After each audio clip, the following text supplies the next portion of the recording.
Welcome to the March or Die show today. Very glad to have you joining me.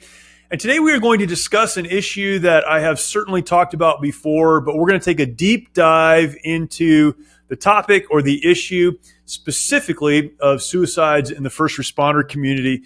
This is something that, again, I have talked about in my work with the Mighty Oaks Foundation and the work that we do with veterans. This is a topic that we're always dealing with. In talking about those issues with veterans and the military, we then talk about those in the first responder community. But today we're going to take a deep dive, talk about some numbers, talk about the reasons these things happen, the steps or the other issues that would lead up to people making that decision to take their lives. This is such an important issue. And it's one I'm grateful I have a great guest on with me today to really unpack. On the other side of talking about the issue, we're going to talk about how to move forward and offer a ton of resources that are available as well, because many people struggle with this. It's great to know there's a problem, but it's better to know what we do with that problem, how we move forward. And so we're going to talk about that when we come back in just a moment.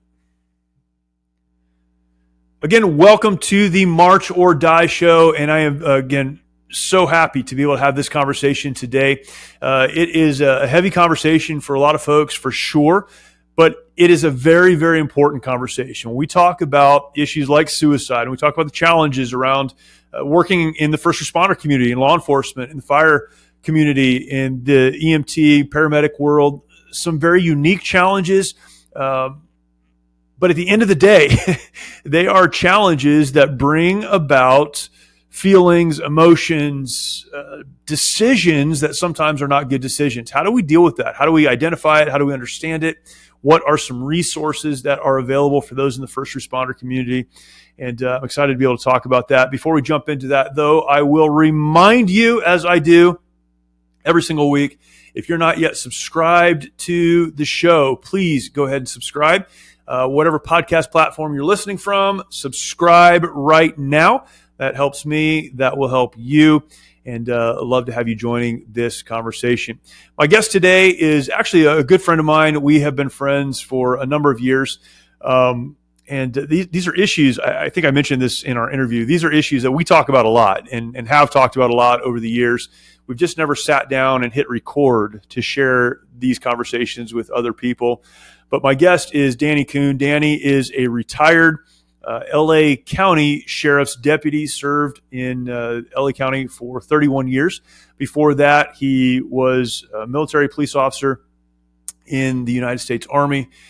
His career, not only does it span a length of time where he could see stages and phases of law enforcement, how law enforcement deals with these various issues, but he was in different areas. Los Angeles County, of course, is huge, and so served in some very inner city, very violent areas, served in some other wealthier kind of higher end areas, I don't know, where wealthier people lived, but was able to see this kind of issue or these issues from so many different aspects, and then became aware after retirement of the problem and then the growing problem with not only suicide, but with depression and relationship issues and health issues and all of these things. Started to write about it, has been writing his blog for a number of years and is now interviewed a lot. And it really has made himself an expert in these areas and these issues.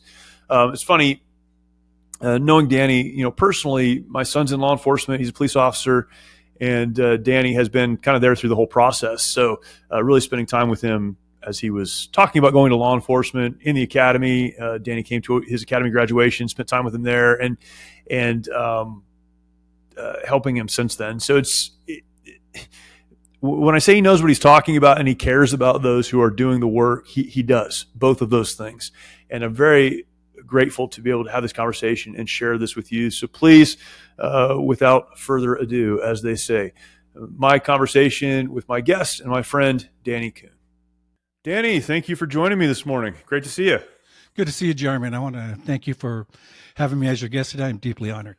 Oh, for sure. You have, and people wouldn't know this, but you've helped me an awful lot, even in my understanding of some of the topics we'll talk about today, and more important, you've been a good friend for a while. We've been friends for quite a while, and um, yeah, it's funny because we talk about this stuff all the time. Right? We just never hit record while we were doing it. So this is kind of that, which is awesome. Yes, we do feed off of each other. So I like to um, steal your stuff. You steal my stuff. yeah, right. We borrow back and forth. So. I forward your stuff as mine. Ouch. Let's start. Well, let's just start with your career. You have a long career in law enforcement, in a big, very busy department and kind of a crazy areas where you ended up working. How'd you get into law enforcement? I know you were in the military first, and then talk about your career. Your time spans over some pretty significant events. Yes, it does. It all started back in probably about 1966, 67-ish. My dad, we'd moved to Santa Ana, which is in Orange County. Yeah. And my dad became a reserve police officer for the city of Santa Ana. And that was all about the same time.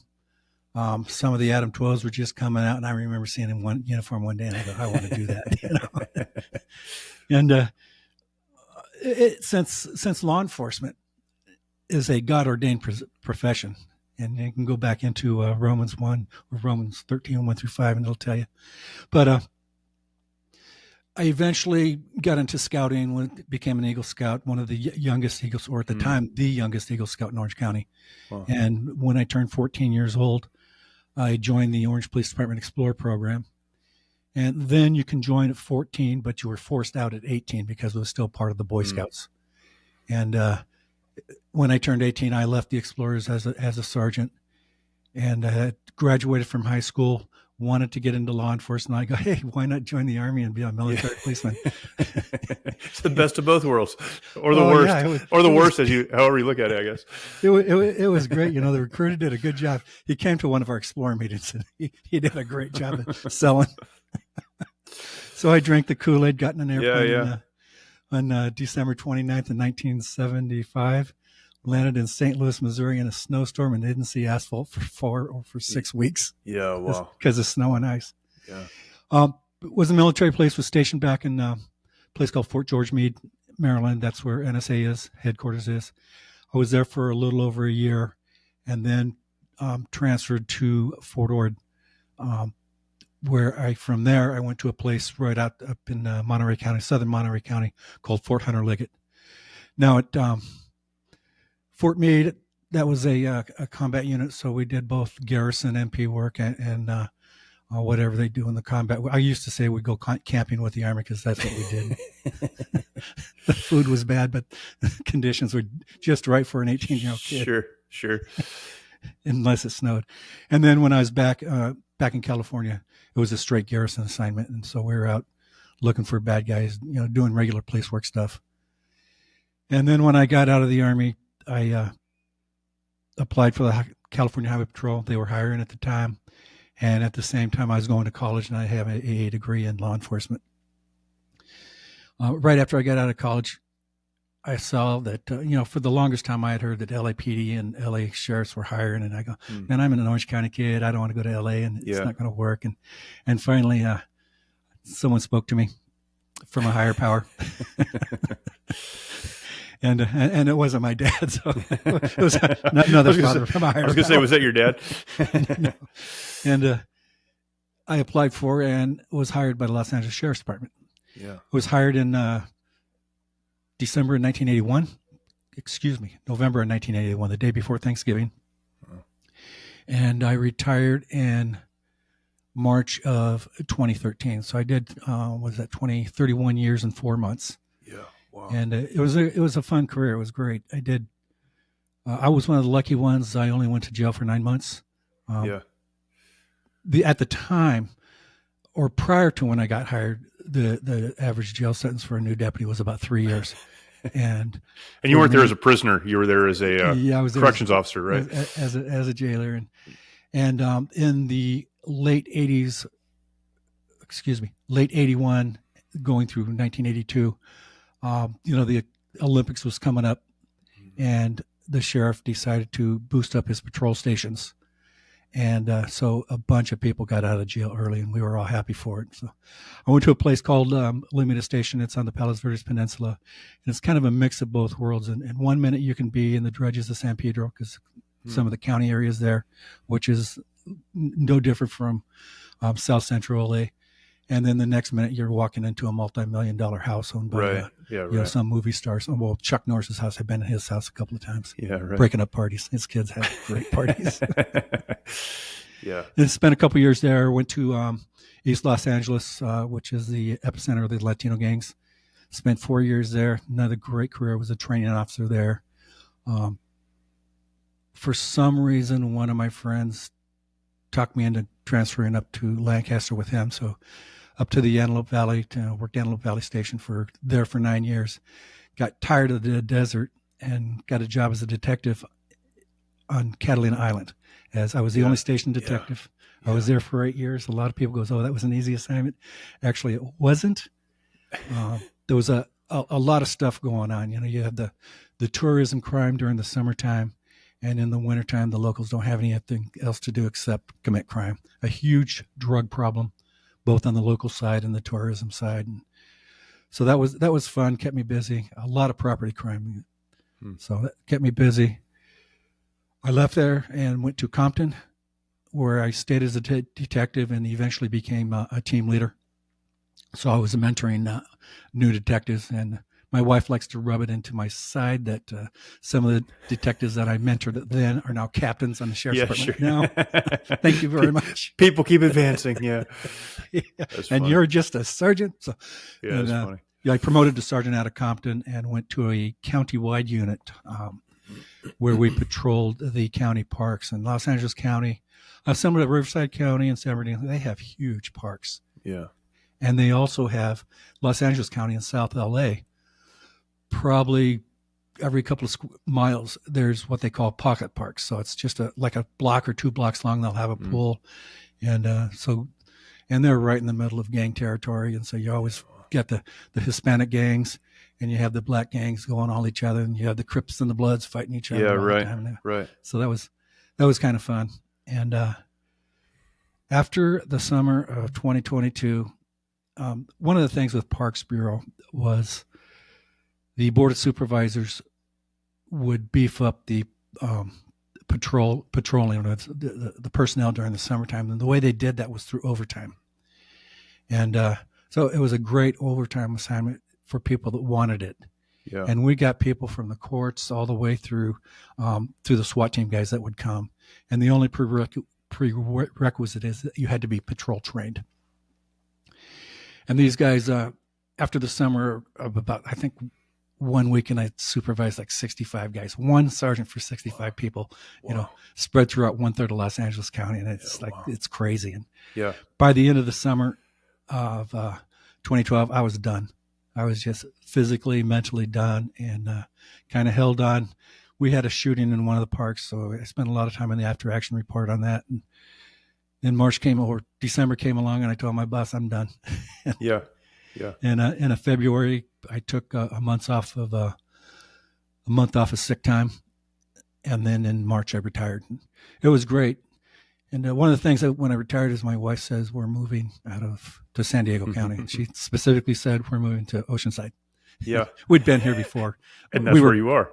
Yeah, one of the nice things is about living on Catalina Island is we were boaters, and I had a 30-foot sailboat, and so we spent time in Oceanside Harbor and in and around downtown Oceanside. And thought it was kind of cool. So this is where we lived or live now, and we like it. One of the best things is it's next to a relatively small Marine Corps base. Just that little one, Camp Pendleton. Yeah, just a small one. And the reason I bring up Camp Pendleton is because that kind of segues into why I'm doing what I'm doing now. Yeah.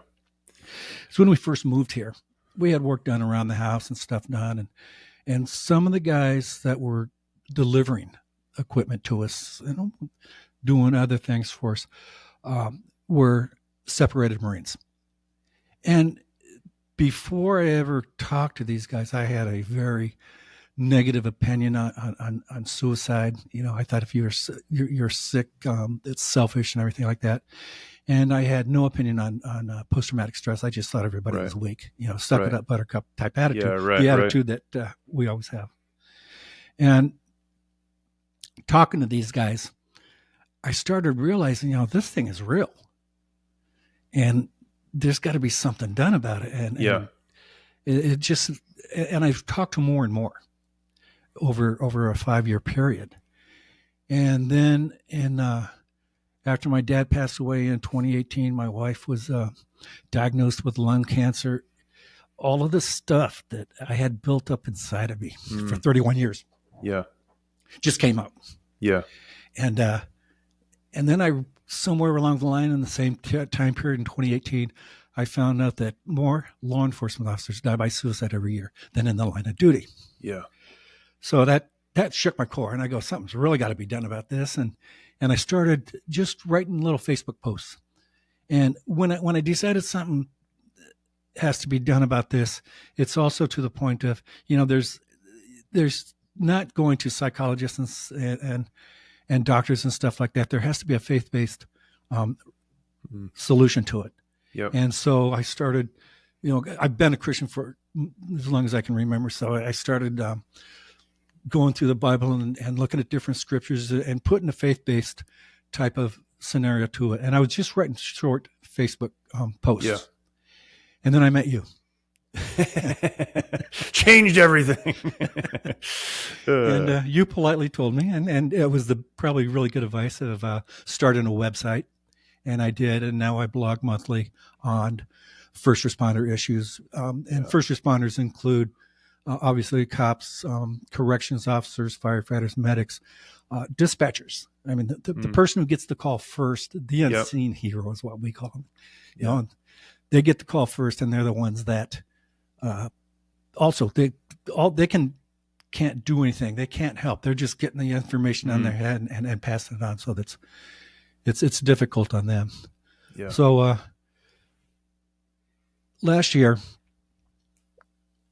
November 6th was a very, very bad day for the Los Angeles County Sheriff's Department. 4 people in a 24-hour period died by suicide. 2 were sworn deputy sheriffs. One of them was a commander on the department, and that would be similar to like a major or light colonel in the military. And he had 30 some odd years, or pushing 30 years on the department. The second one was a jailer, a deputy who worked the custody. The third one was a custody assistant or a corrections officer. And the fourth one was a retired deputy, all in a 24-hour period, died by suicide. And what makes it worse was in a 30-day period prior to that, one other retired deputy had committed suicide or died by suicide. And so that makes 5. And in the first 4 months of 2023, 5 other Los Angeles County deputy sheriffs died by suicide. So it just shook. It shook not only the department. I think it shook law enforcement nationwide when they find out about that. And that marks about just under 10% of law enforcement suicides from one department. And I look into it. In the first 70 days of this year, there have been 21 law enforcement, 4 firefighters, and 1 medic suicides. Can I stop you right there? Because there's a really interesting thing I think people don't understand about suicide reporting in the first responder community specifically. When we talk about veteran suicide, we use that number of 20 or 22 a day. The Department of Defense has their numbers. And I talk about this a lot. Recent studies done by there's a big study that was just done by America's Warrior Partnership, it's called, and they did this with a couple of universities. And looking at underreporting, some of these other things, they take that 22 number and they put it up to like 40 or 44. We just don't know exactly. But when you take car accidents and drug overdoses and some of those things that would be ruled as accidental death, if there's intention behind it, it becomes a suicide. Often that's not reported that way. States don't always report. Not every state reports the status of a person who takes their life, as in were they a veteran. So we don't know exactly, but it's a lot easier to hone in on some of these numbers. We can at least get in the ballpark. But with law enforcement specifically, and in the first responder community, there is not nationwide reporting.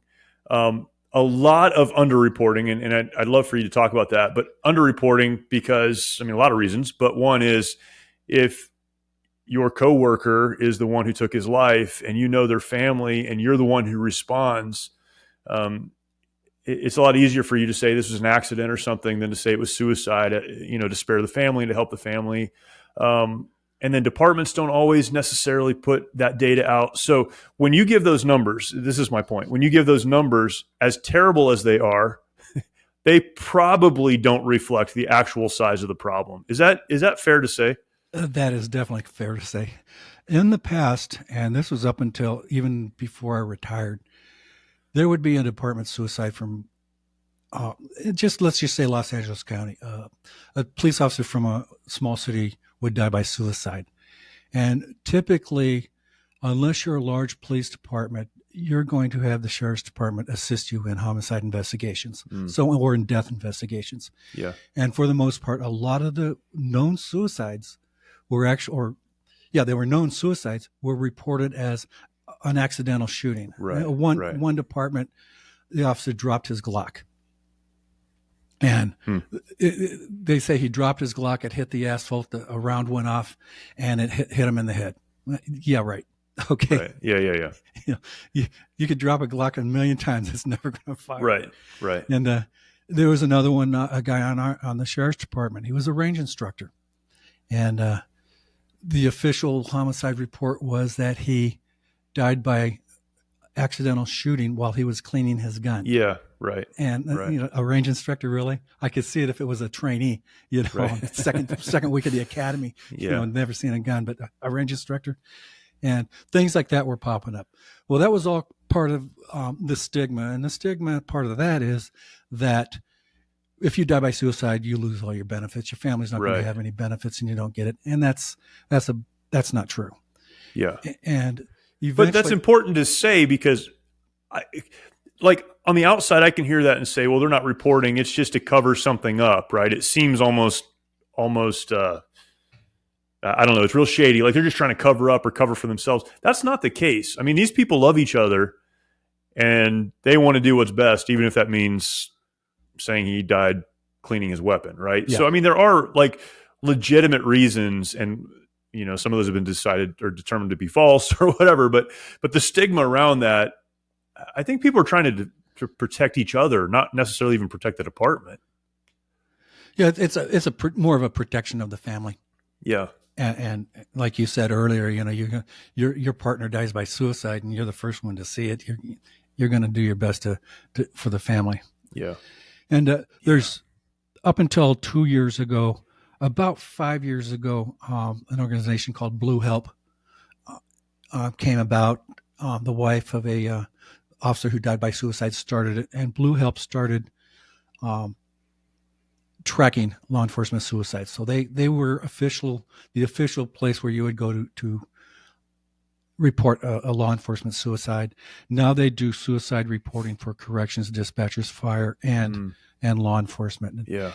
And we know, that it's far underreported because of the people just don't report it. Right. They don't want to have another gun-related death in their county or something like that, or whatever. And then on the fire department side, there's an organization called the Firefighter Behavioral Health Alliance. They have been tracking and taking reports on reported firefighter suicide and medic suicides for I don't know how long, but quite a while. And then about 2 years ago, a bill was signed into law that it's a tracking law, and the FBI would start tracking law enforcement or first responder suicides, specifically law enforcement suicides, just so they can get a better idea of what's really happened. But when you go into suicide tracking, it's the same thing on the military side. You know how many active duty people die every day by suicide. But then you have your veterans and your retirees. Yeah. The retirees, the veterans, a lot of them aren't sticking a gun to the side of their head and pulling the trigger. A lot of them are dying by other means, basically by self-medication. Right. Or That's right. by letting their self go. They just become couch potatoes. And that's the same thing on the retired side as a first responder. A lot of first responders die in the first 10 years by alcoholism, by drug addiction, by obesity, all kinds of things, by cardiovascular health. And this is all because they didn't take care of themselves. Yeah. And that's a form of suicide. Yeah. So it's okay. So suicide is like, and I always talk about this spectrum, right? Like there's a spectrum. Suicide is the far end of the spectrum. But I don't think that necessarily encompasses the whole problem, because there are a lot of people who don't take their lives, but their quality of life, their relationships, on and on. And you talk about a lot of that. You do talk about suicide, but you talk about a lot of the other issues. Talk about some of those other issues that, if not addressed, can lead to this kind of far end of the spectrum. Oh, yeah. There's a whole bunch of things.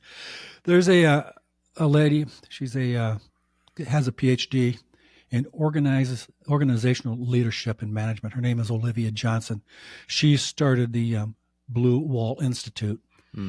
And she coined the phrase, the fatal 10. And these things have been around for a long time. I think she's just one of the many people that have put this together and put it out there.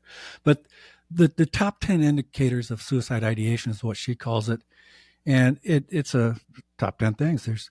One of them is relationship problems, interpersonal relationships, separations, divorce, split ups, all lead to problems. I mean, your wife leaves you, you're going to go, you're going to be depressed. And I don't know anybody, even though they're going to get a divorce, actually has a good time when they're going through it. Right. And, I mentioned substance abuse earlier. In the first responder professions, we medicate.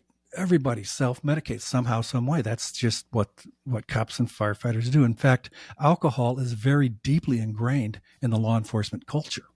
Right. And this goes back to, I mean, you could watch every movie, every Joseph Wambaugh movie has alcohol involved with the cops.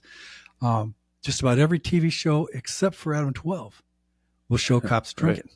Right. And in one Adam 12 episode, it did show Sergeant McDonald loading a case of beer into a car. Yeah, that was about as far as that goes. But even in the TV show, Homicide: Life on the Street, which depicts the homicide crew from Baltimore, Maryland, the homicide detectives there own the bar they drink at. Right. and that's just how it is. It's really deep. There was a study by the University of Phoenix, and they took a group of new hire police officers and went through them over a 5-year period. And in the beginning, there was no drinking problem. And at the end, there was a substantial drinking problem. In 5 years? In 5 years. Wow. And, they attributed it to some of it to the stress of the job. So when you get off work, you go out and hang out with the guys. They attributed that because when you first get hired, you have no stress of the job. And in 5 years, you've seen enough. Yeah. And so they'll attribute it to that. But it's also well known that at least 30% of all suicides are alcohol related. Wow. And I think most of the ones that I've seen in my career were alcohol related. I talked about the stress. Stress is another indicator. Just the constant stress, everyday things. We have organizational stress where you have to deal with your bosses and a lot of times the people above you, not so much your sergeants and lieutenants, but your captains and above, they're not on the same page as you are because they're inside a building. They're up in their ivory tower per se, and while you're on the street doing the job. And so you get that. They want you to do one thing. You can't do it because it's impossible to do. And so you're going to do the best you can on your way of doing it. And you just don't see eye to eye. And that causes a lot of friction even and stress. Yeah. But you also have just the relational stress, the everyday things. The average person will go through maybe 5 or 6 very stressful incidents in their whole entire life. They will see that. The average police officer will do thousands. Yeah. In one day, I would tap out on things that normal people don't see. and that's 5 or 6 incidents a day. You Yeah. can see that. Yeah. And so that just constantly builds up. And what people do, or what, especially in the first responder arena, is we compartmentalize it. So we just shove it down, forget it, and move on, because you don't have time. And when you get into stressful situations, as soon as that situation ends, it might take 30, 40 minutes for you to calm back down, for a normal person to calm down. Yeah. Where in 30 or 4 minutes in a radio car, or, on patrol, you don't have 30 or 4 minutes, because as soon as one incident's over, especially working in a big city, you're going to be going to another incident. Yeah. And it's really no different for, the 5 or 10 or 50 man rural police department. They have the same stress as we do, as the big city cops. So it's all relational, and it's just a hard pill to swallow. And that's what you do, is you stuff it down. Sleep disorders, and that's something we'll get into in a little bit, but that's another one of the top 10 issues. And matter of fact, Colonel Dave Grossman has said numerous times that lack of sleep is the number one cause of suicide among soldiers, airmen, Marines, and law enforcement. Yeah. Depression. About 35% of law enforcement officers are known to have post-traumatic stress, and around 30% suffer from severe depression. Wow. And so, depression can just, sure. Yeah. There's no easy way to say where depression is, because it's just a one-way trip down into the darkness. And our whole thing is to get out of the darkness. Some of the issues that I've seen, and this was a friend of mine who I went through the academy with, worked with, he was medically retired and died by suicide. So when you're medically unfit for duty, when you go to work because you're depressed, and your boss sees that you're depressed, so he sends you to a psychologist. And this doesn't refer to California. California's a little bit different, but in a lot of states, you get sent to a psychologist, and then you come back, and the psychologist gives your boss the diagnosis of you, and your boss goes, well, we're going to relieve you of duty, take your gun and badge, and because you were unfit to work. Now, law enforcement and firefighters, when you get hired, that's your identity. That's that is you for 30 years or for your career. And so you take a guy and tell him he's medically unfit for duty. You take away his gun, and you take away his badge, and you take away his identity, and you stick him out there. That's a one-way trip right into depression and to suicide ideation. Yeah. And like I said, a friend of mine that I worked with died by suicide after he was medically retired. Some of the things, especially with cops, is that we have access to firearms. Right. And you get in some of these states, I think Montana's one of them, and some of the northern states where it snows all winter long and you don't see asphalt for 6 months. There's a high suicide rate. And in I believe it was Montana, their suicide rate by firearms, it shows that they have a huge firearm problem, because that's how they report it. It's a gun related crime first, and then it's a suicide. Right. So, but firearms, access to firearms, I think they said 86% of law enforcement officers who die by suicide die with a firearm. Yeah. Whereas the general population is about 54%. Internal affairs investigations or criminal investigations is another indicator. You're going to get disciplined. I can tell you, I'll be honest, I did just under 30 days. In my career, I did about 30 days on the bench, is what we called it. Crashing cars and other stupid stuff that you do. Yeah, it's like a day a year. I mean, that's not terrible. That's not too bad, but I know guys that did 30 days and got fired. And LAPD, they hand out some horrendous. They'll give you 6 months off just because, But that stuff is when you get suspended, you don't get paid, you don't have any benefits. And that works on guys. And then guys will go, another guy that I went to the academy with, I had 4 people in my academy class died by suicide. No way. Another guy, he was in patrol in South LA and got into a mess and he was just at the very beginning of an investigation, and he died by suicide at his station, where he shot himself in the head in the locker room. Wow. And just there was an pending investigation coming up, and he didn't want to deal with it, and he thought his only way out was what he did. Yeah. And then the pending and actual retirement. Two of the deputies that died by suicide last year from LA County were retired. And with these is your life's taken away. You're stripped of your identity. In 2019, a deputy chief from the New York Police Department, he had 30 some odd years on the department. He was being forced out. And I believe with New York PD, it was 65 years old. And then even if he was in command staff, he had to retire. He was being forced out. So 3 weeks before his retirement, he died by suicide. And the reason is he was losing his identity. Yep. That's all he had ever done. Yeah, exactly. And in January of 2019, in the city of Long Beach in Los Angeles County, a sergeant who had been retired for 2 years walked into his station where he worked at, walked into the detective bureau where he was a sergeant at, and died by suicide. Because, and there's a separate issue with retirement. I wrote a blog on it.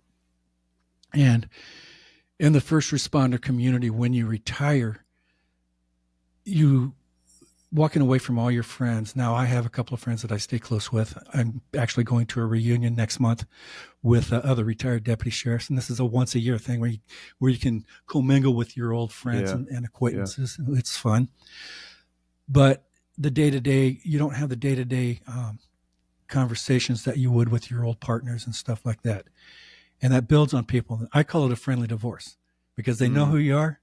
They'll say hi to you. They'll nod their head to you, and then that's over. That's right. And, if you look at the, can't think of the name. There was a Wamba movie where Stacy Keach played a well-known officer within the department. He retired, and he went back to the station where he worked at. And nobody had time for him, and then he ended up dying by suicide. Yeah. And so there's other life altering events. You've got 2 kids that are out of the house now, and in a couple more years you are going to be an empty nester. Yes, that's what they say. Yeah. And so when your kids move out, a lot of people feel like, wow, what do I have now? It's too quiet around here, and I'm not retired yet, and it's just a loss. Yeah. Even, when you lose a child, a brother, a parent, I've lost 2 of the 3. It's painful. It does hurt when your parents die or when a brother or sister dies. Yeah. And then there's other issues. Right now, I told you that my wife has cancer. You know that anyway, but she has stage 4 lung cancer, which metastasized to her brain. She is deemed cancer-free, but there are still a lot of issues that go with that. Sure. And trust me, that does not set well. It's every day is a struggle for her. Every day is a struggle for me, just getting through it.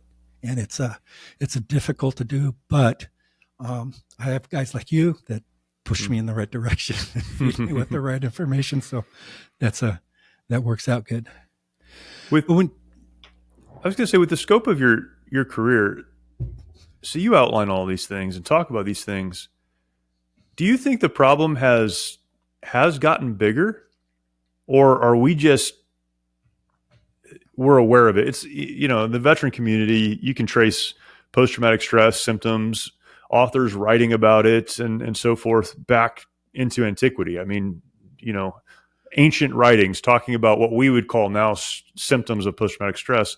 They didn't identify it that way. They just thought that somebody had broken, right, or something. So I have to assume the problem was big, but now we're looking at it and we're counting it and trying to understand it. Is that the same in law enforcement, or has it actually gotten worse? I think it's just beginning to get attention. Yeah. You say that, King Saul, I think, was where they first documented some type of illness related to stress. I think it was him, maybe a little bit before him. Could have been Abraham, but I don't know.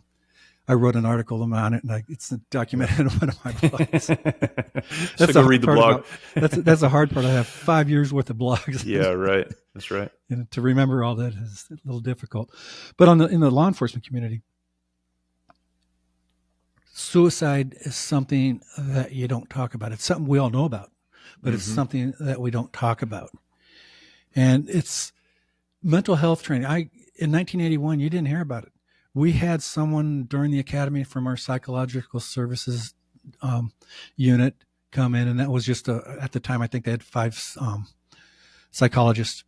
The sheriff's department had 5 psychologists on hand, and they'd come in and they'd talk to you and they'd say, well, if you're stressed, work out. If you're this, whatever. Yeah. If you have marital problems, come and see us. And if you have any other type of mental problems, never even discussed anything about suicide. Yeah. Or post-traumatic stress or anything of what we're going to. Now, in early 2000, and I believe this was done for a presentation to the Federal Bureau of Investigation, a person it changed from psychological services to the Employee Services Center. Okay, so it's still a handful of psychologists. Yeah. This psychologist came up, and what she came up with is that a department the size of the Los Angeles Sheriff's Department, which is basically the same size as the Los Angeles Police Department, or the same size of the California Highway Patrol, 1/3 of the size of New York PD, and half the size of Chicago PD. So those are the top 5 law enforcement agencies. So a department around 10,000 sworn could expect 2 suicides per year. And to me, that just like really, we train all the time. We're always training on officer survival tactics and officer survival events. And there's a police officer gets killed someplace. You're going to talk about it for days. Last year, Riverside Sheriff lost 2 officers in 30 days. Yeah. And that was I'm sure it's still a huge discussion. Yeah. Among the troops there. And you know this, but my son was at the Riverside County Sheriff's Academy when that happened. And so they have a course of instruction, but they took, I think, 2 or 3 days, paused their course of instruction and went, reviewed, watched video, talked about what could have been done and all of that. Yeah, you're absolutely right. You're going to use that as a learning experience for sure. But what's weird is, and I've talked to some friends that are still active, and after the 4 suicides in one day, the response from that doesn't happen. Management was crickets. Yeah. Just nothing. Like I said, it's a train issue. You think 2 officers a year from a department the size of 10,000, that's unheard of. In the last 10 years, we'll go to 2013 to 2023, in that 10-year period, only 2 Los Angeles deputy sheriffs were murdered. One a couple of months ago and one in 2016, excuse me. And that's on those issues, there was training, there was this, there was that. But on the 4 suicides, nothing. And it's just crickets all the time. And when you get to there, the guys are feeling that the brass doesn't support them. And that's the organizational betrayal thing where, the community betrays them, and they're going through that right now just because of the events that occurred in 2020. And then, you start feeling hopeless. You get starting to feel a little guilty about things. And there's violations of your moral and ethic values. And that will drive guys down into just feeling like there's no support. What, when you look at all of this, and whether it's from personal experience or, you talk to a lot of people who have, whether they're professionals or they've just experienced this themselves, what are the top things that you would say to a guy, a girl, a man or woman who's struggling with this? Here are the pieces that you need to get in place. Here's what you need to do. I would say if you're struggling, or, and again, we're friends. We've been friends for a long time. And, my son's a police officer. You've talked to him an awful lot before the academy, in the academy, now that he's out. And so you've given this advice to him, right? So whether someone's struggling or they're going to struggle because they're in this world, what are the things they need to watch out for? What are the things they need to be doing to stay healthy and whole as they serve their communities? Communication is probably the biggest thing. And a story I'll tell, it happened in the late 80s when I was working in East LA. I primarily, when I was there, worked the graveyard shift from about 11 at night to 7 in the morning. But when I became a training officer, I went on to the swing shift. And there was a guy on the swing shift I knew. We were acquaintances. I mean, we weren't friends. It was a high and by type of thing as we did shift change and everything. Yeah. And all of a sudden I'm on his shift. And when you go from one shift to another shift, you're like the new guy. And he came up to me one night and he goes, "Can I talk to you?" And we just sat in his car for about an hour. And he spilled out everything. He just said, "I'm going through this. I'm having financial problems. I'm having wife problems. There's no overtime. I'm not sleeping good. The kids are pissing me off." All kinds of issues that over an hour. And we just talked. And I don't, like I said, guy's an acquaintance. He's someone I just say hi and bye to. Yeah. But at the end, he felt relieved. I guess I felt better. I just had a whole bunch of stuff. But it's nice when you can just talk to someone you know. Peer counseling is probably a greater advantage of healing than psychological counseling. And there's been numerous. I wrote an article called "Shots Fired," and it talked about officer-involved shootings. And one officer-involved shooting, the guy said before he died by suicide, he said that he had more help talking to his peers about the shooting than he did the psychological help that he got. He said the psychological help was a joke. And I can attest to that. I was involved in the shooting. The psychological help I got was a joke. Yeah, sure. Just 20 minutes in, God, goodbye, Yeah. And so peer counseling is probably the best thing. Just talk about your issues. Ask people, you see someone depressed or someone down, ask them, "What's going on? Are you okay? You want to go have a cup of coffee? Let's go to lunch, talk." And communication is it. The something that people don't do, which is actually it's helpful, is if you see someone that is off balance or something, just say, "Are you thinking about hurting yourself?" Yeah. Ask the question. And nobody does it. And that's why I start, and you've heard me say this several times, stomp the stigma, start the conversation. And that's what all you got to do is start the conversation. Talk to people about it. Talk to when you go to, well, you start the conversation anyway, when you go to your presentations and everything, especially to the military and veterans, that's what you're talking about. You're talking about helping yourself and you're inviting people into the conversation. And that's what law enforcement, first responders do. Yeah. That's good. In the 90s, when I was working up in the Antelope Valley, Lancaster, Palmdale area, there was a traffic accident on the east end, the far east end of the city of Palmdale at the time. So it was 6 miles east of downtown. And I was at the sheriff's substation there in my car, writing a report, getting ready to go turn it in. And a call came out of a traffic accident on the east end. And it actually was about 8 miles away. And the way the sheriff's department would put out a call is they'd try to find the closest unit to get to the call, and then they eventually would hire or give the call to it. Like in this instance, it would have been a traffic car. And I'm hearing the call go out, and no one's acting up on the call. And I finally grab the mic and say, "I'll be there in about 6 minutes, code 3, red lights and siren." And I drive right by the fire station, because there was across the street, right by the fire station that they're responding to, and their apparatus doors were still closed. They didn't get the call yet. Oh, wow. And I go up and I get to the scene. I make a long story short. The driver of a car that ran a red light at 55 miles an hour, she was obviously dead. Her 3 kids, who were buried underneath the front seat of the car, they eventually died.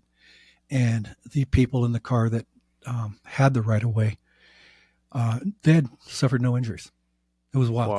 They were in a Jeep Cherokee. I didn't know at the time. I didn't know Jeep Cherokees had roll bars. Oh, and but it was just sad, and it was difficult at the time. It was on a Sunday actually too, and I tried to get the equipment there. I was always told, if you need it, you got it. And then I find out the Los Angeles Sheriff's Department is more like the Marine Corps. You need it, you're not going to get it. So right, we don't have it. We'd give it to you if you had it, but we don't. Yeah. And it eventually got all kinds of actually more cops there to help out, and we had 2 paramedic squads. Yeah. an air rescue helicopter with a doctor on board and all that. And the 3 kids actually died in the helicopter en route to the hospital. Wow. And afterwards, I'm sitting there. The kids are gone. The traffic investigator's doing his thing. I'm just sitting there still writing the report I left off before I got the call and helping out the traffic guys because I'm a traffic training officer anyway, helping them out. And I could see people sitting up on the block walls behind their houses, and they're just gawking at this lady because she's, like I said, she's obviously dead, knelt over in her car, and the coroner hadn't been there yet, and they're just kind of gawking at her and laughing and making jokes, and it's like, you sick, you guys are just sick. Yeah. And eventually, when I cleared the scene, I went to Fire Station 37s, and they had, the battalion chief had already had someone from their psychological services unit there at the station. The station was closed, and they had someone in there talking to him and discussing the issues with him. And that I was impressed by that because that didn't happen on the sheriff's department. Yeah. I get back to the station at I think I got back like 4 or 5 o'clock. I immediately go home, pick up my wife, and drive to church because I was going to Lancaster Baptist Church at the time, and because I wasn't the early morning service or the morning service, we were doing the evening service. Yeah, went to church and cried my eyes out in front of Jerry Furso, associate pastor. Yeah. So you and Jerry Furso, the only 2 guys outside of my close interpersonal circle, have ever seen me cry. It's an honor to be named among that group. So that scenario you described, I mean, that's law enforcement, right? And then you go back to work the next day and get back into it. And it's not like it never happened, but you just have to push it down so you can do your job. Yeah, and exactly. And, there was another incident that happened in Lancaster, basically the same thing. 10, 20 minutes before I get off work, a call goes out of a baby with a head injury. And it keeps going to any unit and so-and-so. They're going any unit in 2 minutes, any unit in 3 minutes. I finally grabbed the radio, say my call letters in 4 minutes, basically from the station. And I knew where the house was already, the street and everything.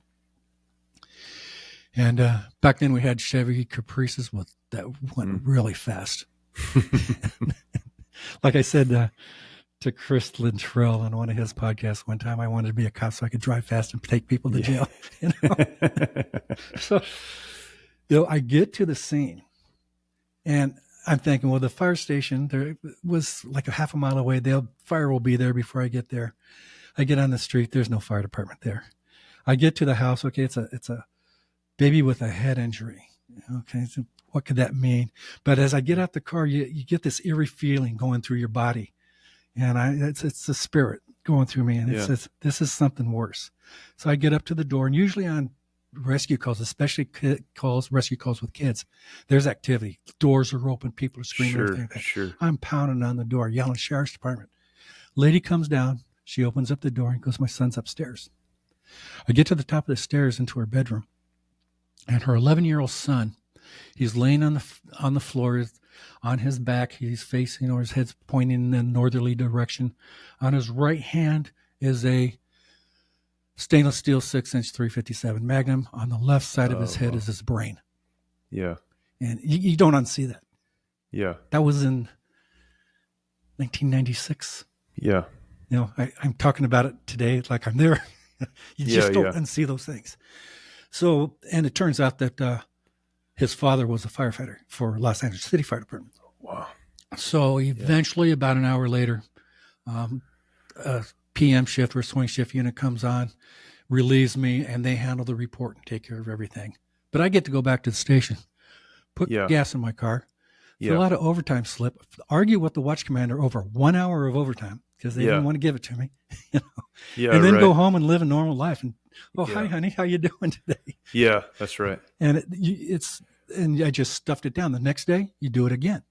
Yep. There was a time in Lancaster where in 3-day periods I had 3 baby not breathing calls, basically 3 dead baby calls, one every day. And the dispatcher told me, if we have another one, you're not going to get it. Even if you're standing at the front door, you're not going Right. We're not sending you. But, and that's where talking about it's helpful, right? Is just intentionally sitting down with somebody and just kind of offloading that. Yeah, when you talk about stuff, you're draining it out of your system. One of the things, like how I communicate, is obviously writing blogs. Yeah. And while I don't, I just told you 2 occasions of things that I normally don't talk about. It would be very difficult for me to talk about those things to just anybody on the street or most of my friends that are not law enforcement related, because they wouldn't understand. Yeah. And so I write blogs about it, and that way I can talk about, hey, I'm feeling this way today, and so this is what I'm going to write about. Yeah. And yeah, man, that's good. There's so much there. One of the other areas you wrote about, I think your most recent blog was on sleep, but you talk about, just taking care of yourself. I mean, that's one of the things that you spend time talking about. What are the keys there? So, sleep, I think you mentioned this, but in the post-traumatic stress world, right, where I spend a lot of my time talking, sleep is the number one help for someone to recover and start to get better and move forward from some of that. I think it's the same there. But when you're talking about sleep, you're talking about just taking care of yourself physically and those kind of things. How important is that for longevity in law enforcement, and then even making good decisions after the fact? Sleep is very important. It's a gift given to us by God for one reason: that's to rejuvenate our bodies. Yeah. While we're sleeping, our bodies are relaxing, but our brain and our muscles are re-energizing for the next day. Mm. So when you go without sleep for a certain amount of time, all kinds of your bodily systems get messed up. And we'll just go with your electrolytes. And you're a runner. When after a run or on days when you know that your electrolytes are down, you're sluggish. Yeah. And you're not thinking properly because then you build your electrolytes back up, because our bodies are run on electricity. I was reading this morning. We generate, just sitting, 100 watts of 100 watts of electricity in our system.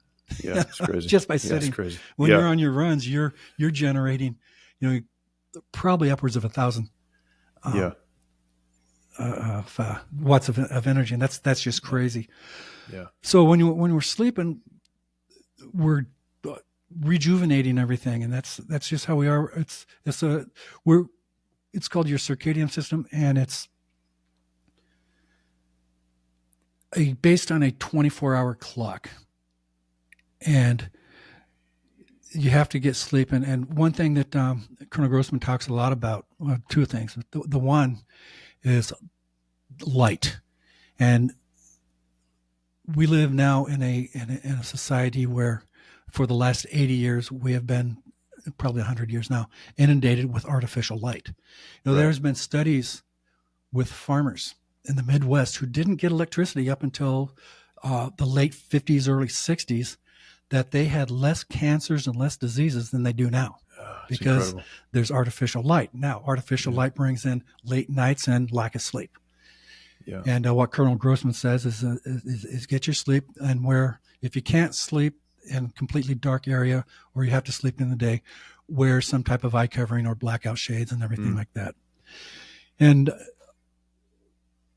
there's been several studies that the lack of sleep for just 18 hours, it's the equivalent of a blood alcohol of a 0.05 to a 0.08. Now, and then in California, the legal limit is a 0.08. After 24 hours, your blood alcohol, it's the equivalent of a 0.10 blood alcohol. Oh, wow. So that's crazy. Now, how this relates to law enforcement. In the riots in 1992, we were working 22-hour shifts and getting... That's crazy. That's so crazy. From the time you started to the time you ended, it was roughly 22 hours. In the 2010-ish, there was a large fire in Los Angeles County called the Station Fire. It burned from Magic Mountain to San Bernardino County. And on those shifts, we were no days off. And I would work one day of 22 hours at the fire scene doing security for the places that we evacuated. And then one day at my unit of assignment being a detective for 12 hours. Yeah. Wow. And that was like that every other day. And by the end of the week, when we finally got relieved, You go home and you really don't catch up on sleep. You just like sleep. Yeah. Yeah. These days, well, I told you the last unit I worked at, it's great for overtime.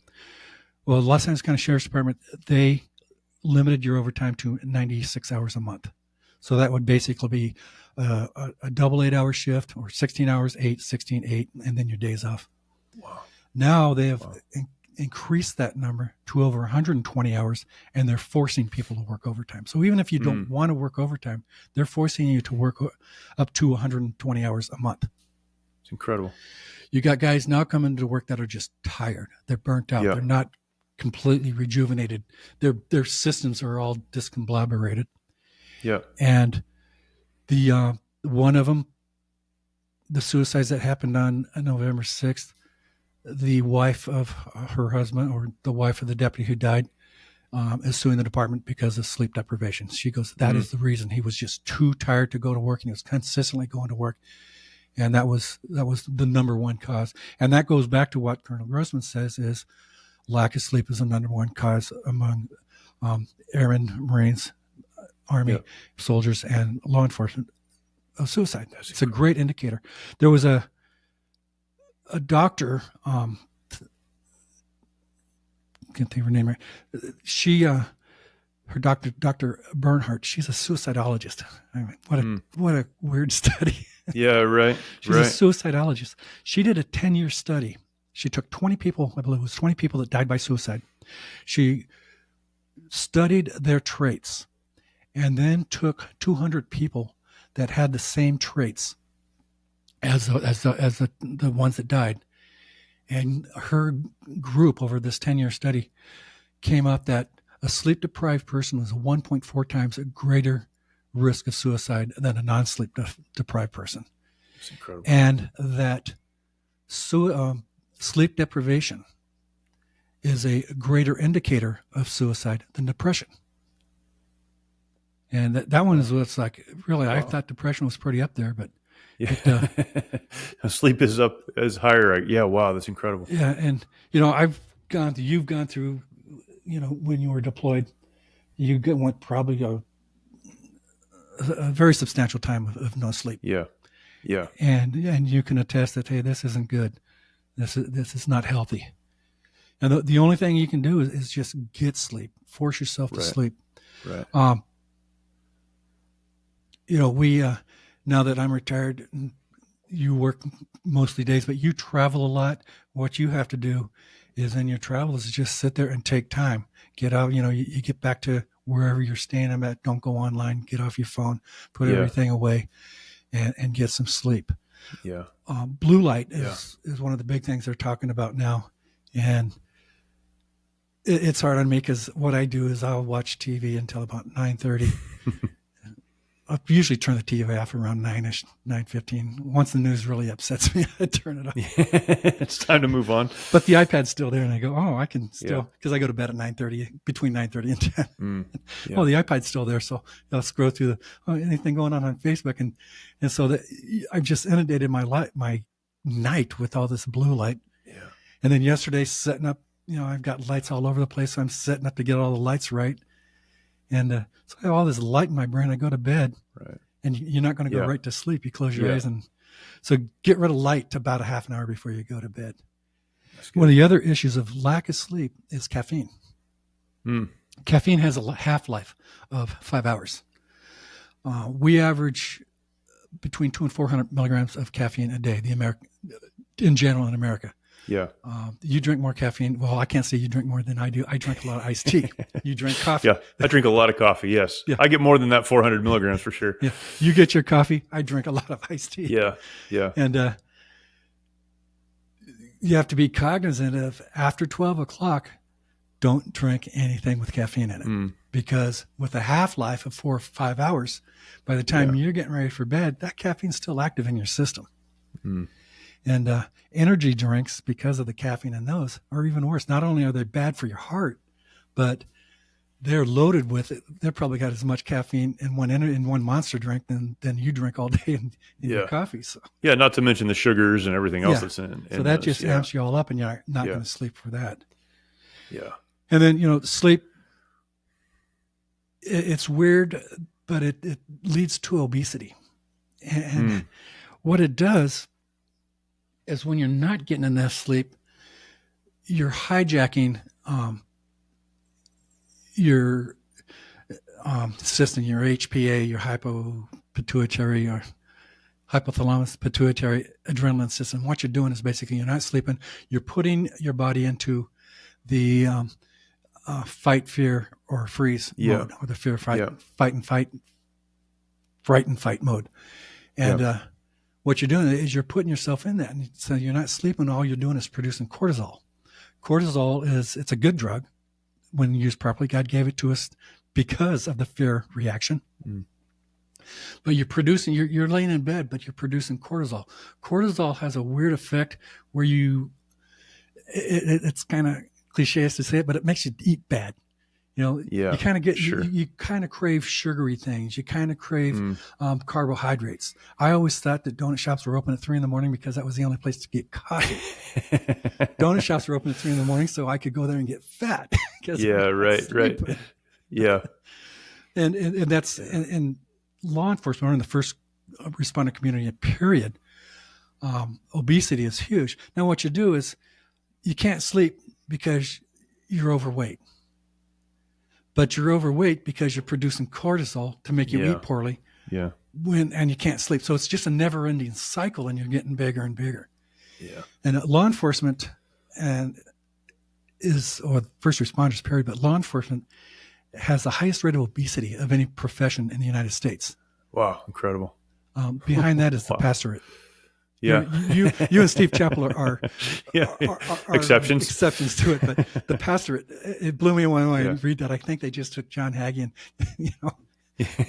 and used him as their source. That's incredible. Yeah. But, a lot of the same stresses, as in dealing with people and dealing with other people's problems. I can understand that. Yeah, that's crazy. Yeah. And the statistics now, and I don't know if you read this one or remember it, in law enforcement, the average cop, 50% of policemen will die of some cardiovascular related disease before 5 years of retirement. Yeah.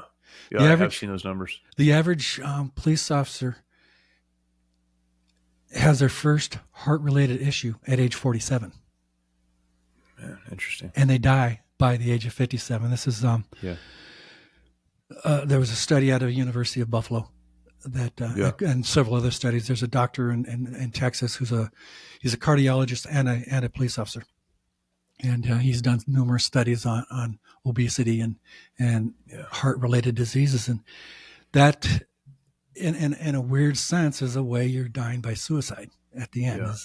Is you're not sleeping, you're not taking care of yourself in retirement. Yeah, you're giving up, right? And that's kind of what depression and all those other factors that you mentioned push you to, and then you can take your life, or you can just kind of give up and those natural processes take over. There's a study, his name escapes me also, but he's a retired Secret Service officer. And I gave you the book, the hypervigilant cycle, whatever, but he added into that. The hypervigilant cycle is when you're just on this up and down thing. Like I used to go to work, I'd get pumped up before I go to work. So when I get there, I'm ready to go. And then throughout your 8 or 10 hour shift, you're going up and down on this roller coaster ride. At the end of your shift, you just can't turn it off. And eventually you're going to crash and burn. Yeah. Well, what happens is you're building this cliff. And, in the first couple of 3 or 4 years, like Ethan right now has no cliff to fall off of. Right. Eventually it'll be a curb. And then it'll be like a block wall, 8-foot high block wall. Eventually it's a cliff. Yeah. And when you retire, if you retire at 31 years, you're at the top of that cliff. And now you got to figure out how to get back down. And a lot of people, they get into is they just go right off that cliff and into depression and into all these other things. Get into that dark area. Yeah. And they just don't get out. And you got to figure it out at the top. Your saying is march or die. My saying is sink or swim. Or I also use the term stuck on Saturday. You got to get out of that mode and go towards the light instead of into that deep darkness that you're leading into, and getting down from that cliff. 31 years, I'm still getting that down from that ship. Sure. But it's, and that's the next challenge, right? It's kind of a lifelong challenge. There's a lot here. One of the things I appreciate about you is that you're so good at articulating not only the problems, but here are the solutions, right? And you underlie all of that with a faith foundation. People who are listening, where can they connect with your blog and then get your book? Okay, I wrote a book called Broken, BRO, semicolon, KEN, and the semicolon represents a pause. In the literary world, writers will use it as a pause of a sentence, so it doesn't mean the end. In the mental health world, it is a pause, so you're not going to the end, which the end would be suicide. And so you're pausing. So that's what that is. It's just a symbol, and it's broken understanding the effects of post-traumatic stress. I call it the who, what, when, why, what you're going through, and it is faith-based. You can get that on Amazon. I'd say in Kindle and in paperback. And the easiest way to find it is in your search bar in Amazon. Just type in my name, Danny Coon, and it'll pop up. Also, my blog is Bulletproof First Responder. It's bulletprooffirstresponder.com. And I try to blog monthly. And usually I get stuff out at the beginning of the month. This year, I'm on a series of wellness. So I did one on next month. My latest one was on sleep. I did one on the work-life balance. That's good. And it's just going to be all just on different wellness subjects for the year. And I've already got them all mapped out. So it's just writing the blogs. And awesome. If you go to my website, on the one page is a podcast page, I believe. And that's where all of the podcasts that I've been guest on, where we talk about this issues, if you want to learn more. One of the podcasts I didn't put it on there is Morning Coffee with the Chief, and that's more of a we talk about law enforcement movies, and it's kind of fun to talk about because you're talking about, like, one movie we talked about was The Onion Field, and that was serious because it had a serious sign. Another one was The Choir Boys, and that was totally different, off track of what I'm doing, but they're fun to do and good training for me to talk on camera. That's good. But that's good. There's a couple of organizations, let's see if I can find them, that if you need help, to get help. And that's another saying of mine. If you need help, get help.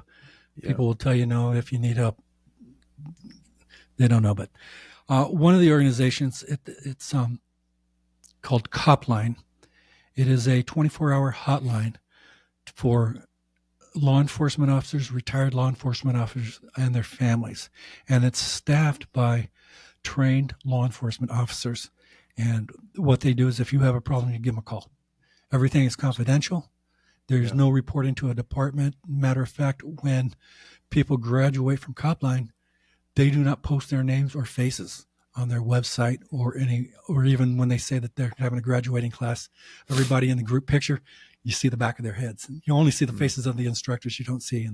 And so if you go to that and you get a picture taken with them, your picture is going to be the back of their heads. Yeah. Because it's completely anonymous. And their phone number is 1-800-COPLINE or 1-800-267-5463. And there's another hotline. It's for firefighters and medics. And again, it's staffed by retired firefighters. And their phone number is 1-800-731-FIRE. That's good. So those are two great. There's a couple other ones, but these two are definitely awesome. Anonymous. And that's good. That's important to keep the anonymity in there, because only recently, and I said this earlier, it doesn't happen in California. Only recently has there been legislation, and there's a push now nationwide, that if your agency sends you to a psychologist, that is between you and the psychologist. It's a straight doctor-patient, where in the past it wasn't like that. And I don't know if the military, if they've changed to those rules or not, but that's definitely. It's supposed to be that way in the military too. I think it becomes a gray area but it is supposed to be that way as well. Yeah, and then Um, I'm stealing this from you, but there's a great organization out there. They're internationally based. They deal with um, issues for first responders and veterans separated, and active duty military, Mighty Oaks. So yes, Mighty Oaks. Yeah, they're a great. yeah. It's funny. I mean, again, you know this, but we started as a veterans organization. Mighty Oaks did, and there were so many similarities between the struggles in the first responder community and the veteran community that we started. And we have a program going on today, actually, for first responders. And so, yeah, that's been a great opportunity for us. And I think, maybe the biggest thing that's changed in law enforcement, biggest thing that's changed in the military is that there are people talking about it. There are credible people talking about it, which is great. And then there are so many resources and opportunities to get help if you'll just take that step and take it before the bottom falls out. That drives me crazy. I'll talk to people 5 years ago about coming to a program or getting help or connecting to resources or reading your blog. Like follow Danny's blog. He's writing about this all the time. And everybody's like, yeah. And then the bottom falls out and it's like, I need help right now, and there's so much we can do ahead of time to, I think, get in front of a lot of this. Yeah, by spreading the message. Yeah. I think on average, 14 people per 100,000 is the suicide rate for the general population. In the first responder community, it's upwards of 22 per 100,000. And I believe in your recent book on suicide, for the military side was upwards of 25, maybe 26. Yeah. So that's right. The numbers are pretty close together for law enforcement and the military side. And I went back and said in the first 70 days there were 26 first responder suicides. Those numbers are they appear to be down from last year. So it's not that reporting is getting bad. Last year numbers were 128, first responder suicides or law enforcement suicides. To the year before, there was about 180 some odd. So the numbers are coming down, and I think it's because of people like us are talking about it. We're spreading the message.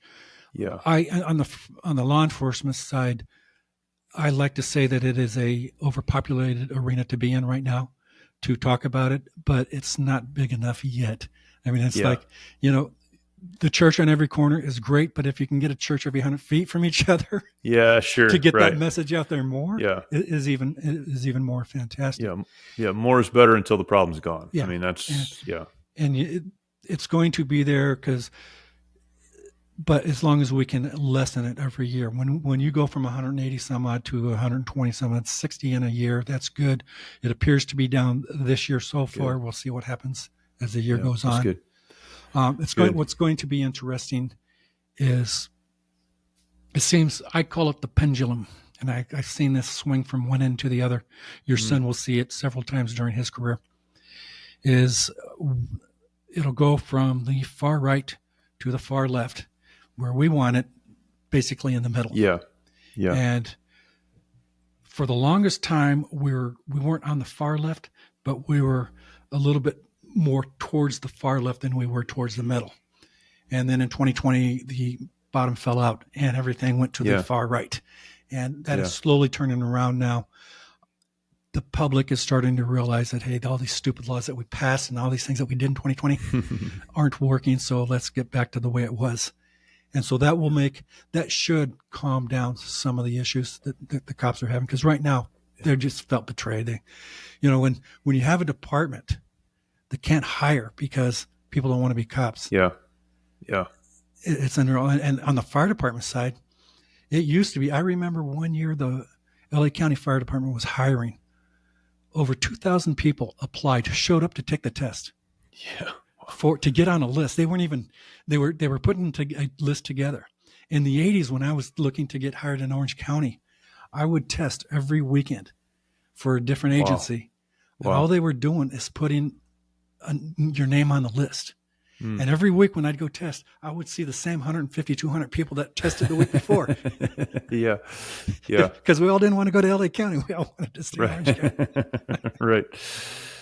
Yeah. But things have changed a lot, and hopefully, they are changing for the better, and that pendulum will come back to the middle. But yeah, well, I appreciate it. I appreciate what you do and how you're doing it, and man, I can't encourage people strongly enough to follow the work that you're doing. It's deep, but it's very helpful, and it's regular, which is nice. It's not like you wrote 3 blogs and then quit and then came back 6 months later. And so, yeah, I appreciate it. Thank you. Thank you for talking about it. Thank you for doing it. And thanks for talking to me. Finally, we have this conversation a lot, but finally we recorded it. So, so that's good. So I really appreciate it, man. Thank you. Thank you, Jeremy. Like I said, it's an honor to be your guest. Again, thankful for Danny and that conversation, the resources that he mentioned there. I'll tell you this, go to his website, Bulletproof First Responder. He has, his blog is there, of course, wonderful articles. I mean, dealing with every topic, he lays things out so clearly. Everything is backed up with research. And then as he presents the problem, will then offer solutions and a path forward. It's very, very helpful. I read every one, and I often share them. I'm very thankful for the opportunity to know him, to learn from him. And he continues to produce great content. So please go and check that out. But he also has a list of great resources there. If you need help, get help. If you know someone who needs help, help them get the help that they need. Check out his book as well. Wonderful, wonderful content. So appreciate Danny. Life Audio. I talk about Life Audio often, and kind of my switch there. Life Audio. LifeAudio.com is where this podcast is hosted, and great podcasts there. So many great topics. And what I try to do with March or Die is, I've explained this many, many times, but how do we move forward when life seems overwhelming? How do we move forward when life is out of control? And bring on folks like Danny to talk about issues very specific, like this one, or very broad life issues. How do we move forward? We talk about these things all the time. And my goal in my heart is to give you something that you can use or can be a help to someone that you know. That's the conversation I want to have. I hope there's entertainment value, but more than anything, I want people to be helped. Life Audio has a ton of podcasts with the same focus. How do we help folks working through various issues, whether it be your own personal relationship with God or parenting or marriage or whatever? There is a podcast there that you can find that will be help to you. So please go and check those out as well. Again, as I do always, I try to bring this up every single time we talk. I forget sometimes, but I try. But here it is. When life seems to be out of control, you only have 2 options. Again, we talk about this today. We talk about this often. You only have 2 options. You can stay where you are and die. You can give up. You can throw in the towel. You can say, this is it. You can do that. Or you can do the better thing. You can march. What are you going to do? Thank you. I will talk to you next week.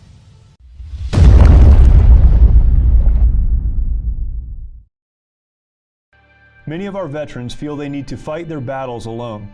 This self-isolation has led to the staggering statistic of more than 20 veterans taking their lives every day. The mission of Mighty Oaks is to eradicate the veteran suicide epidemic and help our warriors change their legacies. We've been able to help over 4,000 veterans and first responders by equipping them with the tools they need to live the lives they were created to live.